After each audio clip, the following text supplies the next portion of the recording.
Charlie. My pronouns are they, them.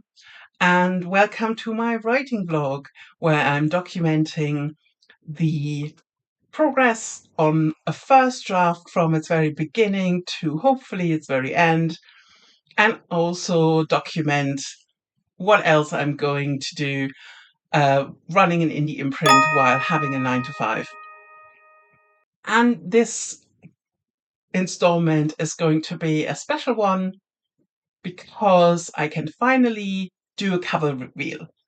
I've used this, no, this, this bland stand-in cover for Everything the Sun Touches, which is the first cover of the new Sun and Flame duology. And now I can let you into the secret. Da-da-da! And this is the one. I've been sitting on this for such a long time. Very few people have seen it until now. And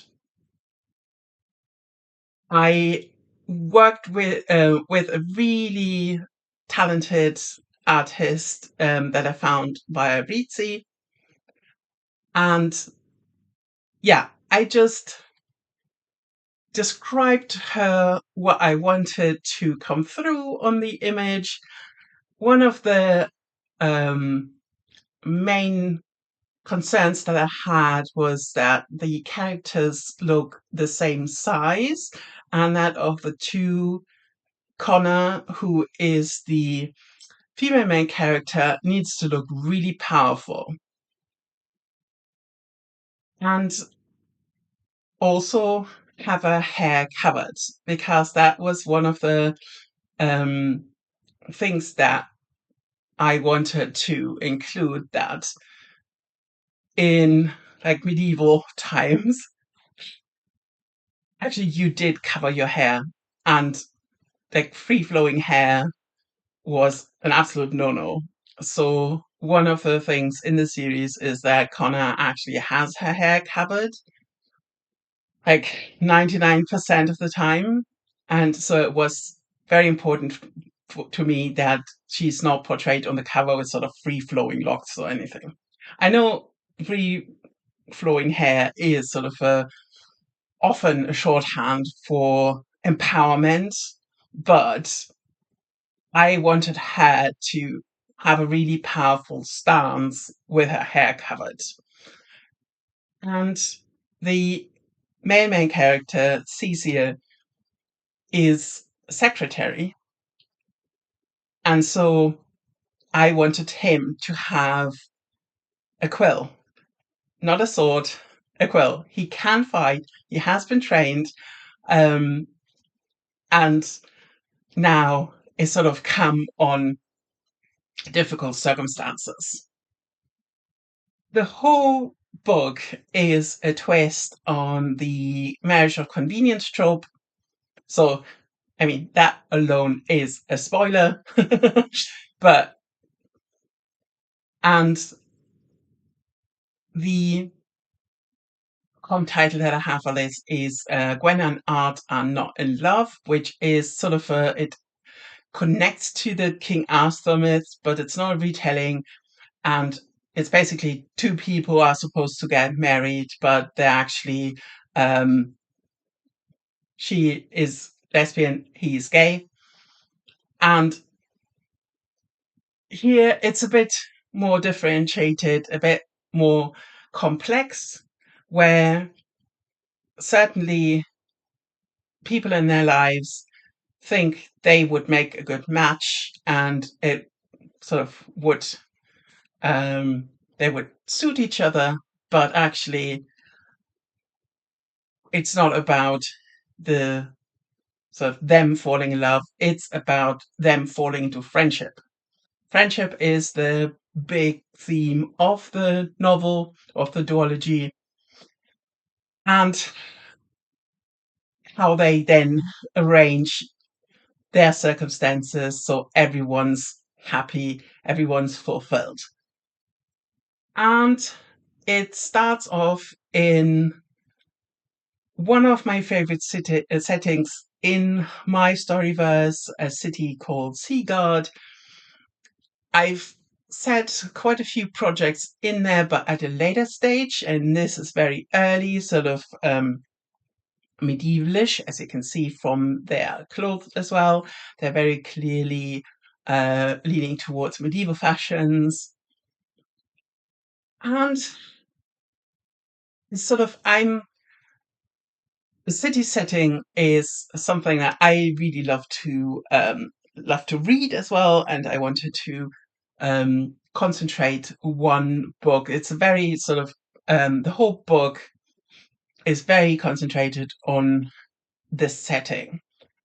And it basically starts off with them both um, in the city. Connor's born in the city. She's born to a very famous trader family with a checkered past, but she's basically at the top of the hierarchy.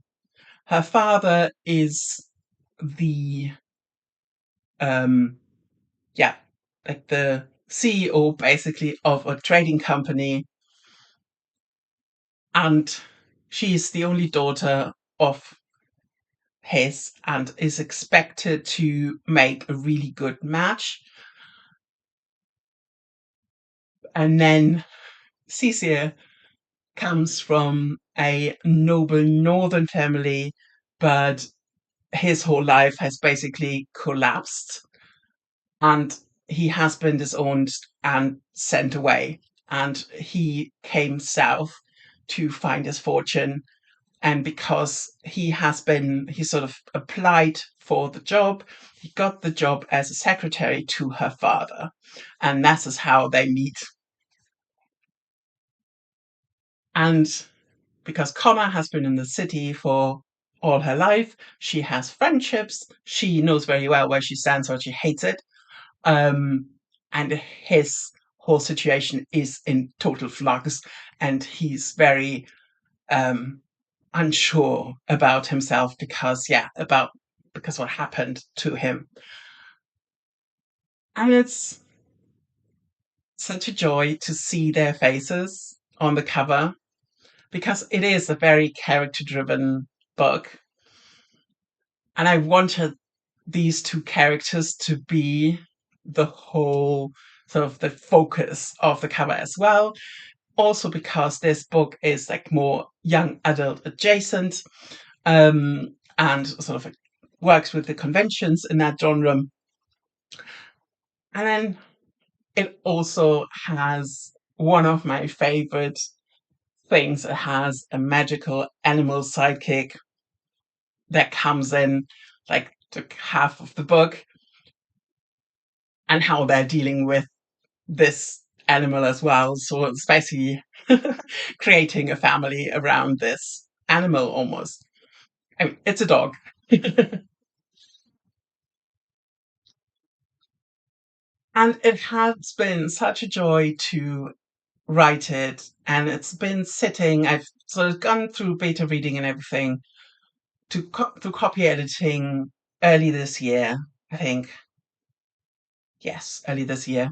And I've been sitting on it for quite a while because I wanted to have distance between the last checks that I need to do, so I can just be very ruthless with like the proofreading and like tweaking last bits.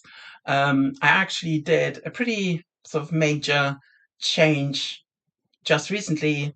It's not like it doesn't, it's not a change that changes the whole story, but it makes something a bit more easier, like concerning the ages of the people. And I think it's not something that you would do at this stage, but I made the decision to do it anyway. And this is the nice thing: when it's all in your control, you can make these changes, because I'm doing the typesetting. So like whatever results, consequences come from doing it, I need to deal with it myself. Um, so yeah, that is the cover I'm so proud of it. I so love how it came out, and what it represents to me, to the story. It will sort of go in the direction that both of them find out that there is a magic they can work, but they need to do it together.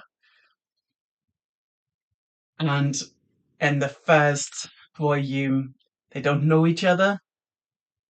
They're sort of reflected in the pose, and they're starting to slowly turn to each other and find out more about the other one and realize that they like each other enough to be in each other's lives. And so then it progresses from there. And I'm so, yeah, so looking forward to seeing how the reaction to this book will be, because I think it's a totally different thing than the Slow Moon series. It's dual POV, it's written in third person present. And I think I'm not a very purple prosy writer, so it is quite succinct in the style. And here you have it. I'm going to open up ARC applications very soon. If this book sounds like something you would enjoy, let me know in the comments, and then we can go from there. So, this is sort of the first day of the writing vlog. I have a weekend before me that is very heavy with chores. Um, Before then, the next weekends are going to be more event related again, so I have like more to show you for these events. But this one is sort of a, one of those times when everything comes together and everything you planned for a while. Oh, we need to, I don't know, get the car scene to do this and this, it's all coming down into one. Which is why I wanted to have like a more themed installment that may be not as long as the other ones, but because of all the chores and everything, I'm going to my favorite swimming lake on this Sunday just as a reward. I don't think the weather is going to be amazing, but yeah, I think I need to, after that, just calm down, be outside, um, have a lovely coffee afterwards, and prepare for another week.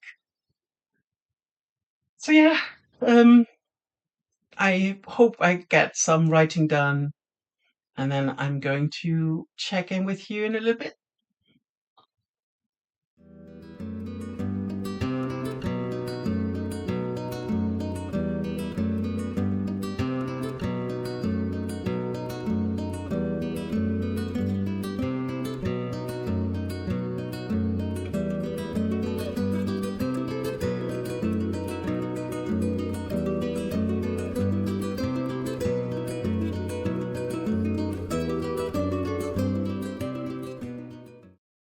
It's Monday morning, and to round out this installment of the writing vlog, I can just report that I didn't write as much as I thought on the weekend. On the Saturday, I basically took an executive decision and said, I'm not going to write today.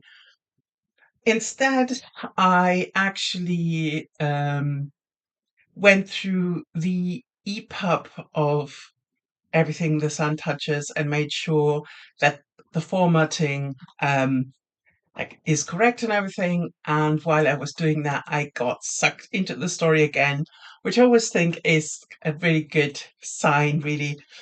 Um, and then spent like Friday evening and most of Saturday just finishing another pass through.